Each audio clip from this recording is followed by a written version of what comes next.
Alright mga kaibigan, may mga speculations na kumakalat no about dito sa Supreme Leader ng Iran, no?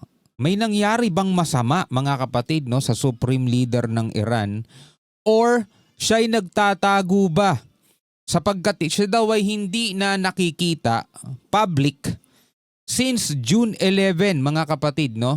Ayon dito sa report na ating panonoorin. A state funeral has been held in Tehran for dozens of scientists and military commanders killed in Iran's 12-day conflict with Israel. They were the first public funerals for top leaders since a ceasefire took effect on Tuesday. Large crowds lined the streets of the capital to mourn the dead, but the country's most powerful man, Supreme Leader Ayatollah Ali Khamenei, was not there. Sabing ganun mga tol, wala doon. So may mga speculations na kumakalat na ang kanilang Supreme Leader daw mga tol for security purposes ay hindi ngayon lumalabas publiko, no? Dahil sa banta nga ng Israel na ililigpit nila etong Supreme Leader ng Iran. Kaya ngayon mahigpit siguro ang security. Wala naman sigurong masamang nangyari mga tol kasi alam ko after no ceasefire is nagbigay pa ng pahayag via video, 'di ba? Etong Supreme Leader ng Iran mga tol. Well anyway, panoorin na lamang natin to mga kapatid mula rito sa DW News, no? Bago natin to simulan, syempre wag mo kalimutan mag-subscribe. Click mo na rin ang notification bell para ma-notify ka whenever na may mga bago tayong reaction video tulad nito. Huwag na natin patagalin pa, panoorin na natin to mga tol. Well, a state funeral has been held in Tehran for dozens of scientists and military commanders who were killed in Iran's 12-day conflict with Israel. Yan o, di ba? Ang daming nasawi mga tol ng mga general, commander, scientist dito sa Iran. Ano, at may speculation nga, speculation over Ayatollah Khamenei as he has not been seen in public since June 11. Mula June 11 mga tol, hindi na siya nagpapakita sa publiko. These were the first public funerals for top leaders since a ceasefire took effect on Tuesday. Large crowds lined the streets of the capital to mourn the dead. The coffins of Iran's regime elite make their way through a sea of black.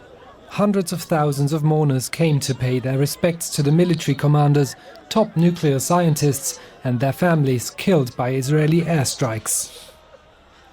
We're here to show the enemy that we are all united and we will not abandon this country. None of us will leave our country in the lurch. Iran's supreme leader. Yun din ang nakakabilib mga kapatid sa kanilang pagmamahal sa bansa nila, no? Gusto nilang ipakita sa kanilang mga kalaban na hindi nila iiwan ang kanilang bansa at kung gaano sila nagmamahal sa kanilang bansa, mga tol. Diba? Sana ganun din mga kapatid lahat tayong mga Pilipino, no? Wala sanang magsasabi sa atin na we're not a pro any country at all. Pwede mong sabihin we are not pro to any other country at all. Kasi mga kapatid balikan lang natin ulit, saglit lang. Balikan lang ulit natin yung naging reaction natin doon sa sinabi ni Vice President Sara Duterte. May mga nag-comment na hindi daw natin naintindihan kasi yung English. Ang tanga-tanga kasi natin hindi tayo marunong umintindi ng English eh. Ang tinutukoy daw doon mga kapatid ni VP Sara is yung China o Amerika. Diba? So mali pala siya ng English. Dapat kasi ang sinabi niya, she's not pro to other or to any other country at all. To any other country. Dapat kasi may word na other. Eh ang sinabi niya kasi, I am not pro any country at all. Eh, country din tayo eh. Kaya nga 'di ba ang sabi ng media, ang sabi ng tagapagsalita sa Malacanang, pati bansa mo hindi ka pro, 'di ba? Pero sabi nga nung nag-comment, sabi ng ibang mga DDS, di daw tayo marunong umintindi. Okay, tuloy natin 'to mga tol. Ayatollah Ali Khamenei did not attend the funeral, which is unusual. Normally, on such occasions, he would recite the prayers. Ito yung isang unusual na pangyayari. Hindi daw ito yung normal. Kasi kapag may mga ganitong gatherings, pag may mga ganitong occasion, mga tol, talagang nandiyan siya at siya yung nagli-lead ng kanilang panalangin. Khamenei has been in hiding since Israel launched its first attack on June 13th. Yun, nagtatago mga kapatid mula daw nung June 11. Well, normal naman talaga yon kasi siya yung pinaka-top leader. Talagang siya yung priority dapat proteksyonan. 'Di ba? At saka may edad na si Khamenei, hindi na siya pwedeng magpupunta dyan. Paano kung biglang may sumabog, paano tatakbo yun? Medyo may katandaan na rin. So talaga dapat protektahan. Kaya nga, hindi lang siya basta-basta leader ha. Supreme ang tawag sa kanya. Supreme leader. Dubbed the funeral procession of the martyrs of power, those honored included some of the most senior members of the Iranian Revolutionary Guard and the country's military command. The former head of the guards praised the men for what he called their great victory. Great victory. The position of the Iranian nation in the region and in the world has improved several notches, and today the Iranian nation in West Asia is viewed with a different perspective. Both Iran and Israel have claimed victory after the 12-day conflict. Pareho silang nagkiklaim ng victory nila. While US President Donald Trump said the US strikes obliterated Iran's nuclear regime. The anti-US, anti-Israeli sentiment was strong among mourners. America, be aware that we are here. You won't be able to find our leader. You'll be buried with that dream. Every single Iranian Shiite is ready to sacrifice their lives. Grabe, ganun nila kamahal yung leader nila, no? This is not Hindi nyo matatagpuan kung nasaan ang aming leader at handa kaming ibuwis ang aming sarili para sa aming leader. No? That we are here. You won't be able to find our leader. You'll be buried with that dream. Every single Iranian Shiite is ready to sacrifice their lives. Every Iranian Shia. Yung Shia kasi yung pagka-Muslim nila. Natutunan natin yan, Shia and Sunni, di ba? Yung different kinds of Muslim. This is not a ceasefire. This is just a pause. Hindi daw ceasefire to. Ito ay isang pause lamang. Whatever they do, we will definitely give a crushing response. Kaganti sila kung ano man daw ang gawin ng kanilang kalaban. The Iranian Health Ministry said more than 600 civilians were killed in the fighting. More than 600 civilians. And we can now speak to Sina Azodi. He's an assistant professor of Middle East politics at George Washington University. Welcome to DW. So we've been seeing these huge crowds turning out for the state funerals in Tehran. What does this tell us?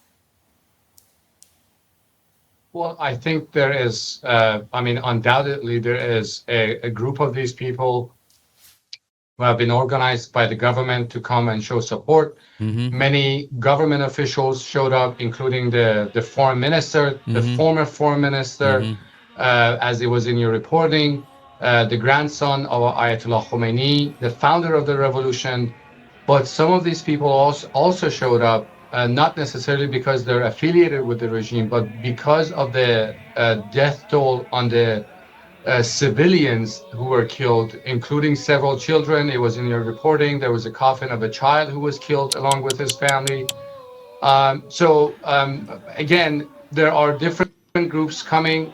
Some of them are pro-regime, some of them are not pro-regime, some of them are organized, some of them are not organized. There are many groups of people who have shown up. Yung iba hindi sila pro-regime pero alam mo yun, syempre masakit pa rin sa kanila, kaanak nila, lalo na kung bata, nadamay dahil sa ganitong klaseng awayan. Pero kung titignan mo, no, kung titignan mo rito sa video, naka-tight shot lang kasi siya eh. Pero pag ipinapakita yung wider, hindi rin ganun karami mga tol eh, no? Hindi rin ganun karami yung mga tao. Talagang siksikan sila sa isang street. So ang inaasahan ko kasi dito, mas alam mo eh, mas marami pa sana kasi sobrang laki nitong bansang to mga tol. Diba, pag titignan mo sa mapa, siguro higit 100 o baka nasa 500 Israel yung kayang bumuo rito sa bansang to. Well, we should note who did not show up was Iran's Supreme Leader Ayatollah Khamenei. Why wasn't he at these funerals? He doesn't usually attend the funerals. He usually, depending on the ranking of the official, he usually says the prayers at the coffin of that individual. Some of the people who Khamenei did the prayers for was including General Soleimani and some other commanders, but he hasn't done it. So this time, I can only guess security reasons Security reason. for this, because as if you may recall, the Israeli officials had pointed or hinted that he might be on the assassination list of the Israelis, and he has ever since been in hiding in a secure location, and showing up at this location in a public situation like this. As I said, it's not only not common, but under these circumstances was very unlikely. Hindi naman pala daw common o hindi naman usual na siya yung nagli-lead ng prayer para sa mga nasawi. Pero depende pa rin daw kung gaano kataas yung ranking na mga official. Pero kasi kakatapos lang ng gera at itong mga itong mga official na to is nasawi doon sa gerang yun. So, kumbaga dapat nandirito daw yun, nandirito siya. Dahil ibang klaseng ibang klaseng state funeral to eh. Mga matataas na official itong mga nandirito, mga tol. Ito'y mga dulot nung nangyaring gera dun sa 12th day conflict na ngayon. Pero sabi, ito'y for security purposes. Dahil nga ang Israel is may banta dito kay Khamenei o Khamenei, dami nilang pagbanggit ng assassination o ililigpit nila itong supreme leader ng Iran. So, protektado siya o talagang itinatago siya sa isang lugar na secured, sabing ganun. Pwedeng isang bunker, di ba? Well, Khamenei claimed victory over Israel in the 12-day conflict, but do most Iranians believe this narrative? It really depends who you talk to. Look, we're at a situation where both the Israelis and Iranians have claimed victory, which I think in a sense is a good thing because it means that none of them actually won the war. Tama. For Iranians, Tama siya. the fact that the U.S. intervened and stopped the Israelis and it pushed for a ceasefire is good news. And also for the Israelis, they can claim that they have inflicted severe damage on Iranian nuclear facilities, etc. But again, going back to your question, I think there are pro-regime people who seriously believe that Iran has won the war, Israelis have been defeated at the cost of course, hundreds of civilians, damage to the country's oil infrastructure, nuclear facilities, etc. Some people, I'm sure they don't, especially the Iranian diaspora, does not believe so. They think that the Israelis won the war. Depende kasi talaga kung sinong tatanungin mo. Kapag pro-regime yan, mga tol, di ba? Ay yun lang talaga yung nakikita nila. Kapag hindi naman pro-regime, yun lang din talaga yung nakikita nila. Pero tulad nga nung sinabi nito, ng kausap nitong interviewer, wala sa kanilang dalawa yung nanalo eh. Diba? Kasi unang-una pareho silang nalagasan, pareho silang nasiraan, mga tol. At ang kawawa kasi dyan yung mga civilian na nadadamay lang eh. Ang pinakapanalo talaga is yung tulad nga nung sinabi natin sa nakaraang interview natin, yung mga naisalba pa.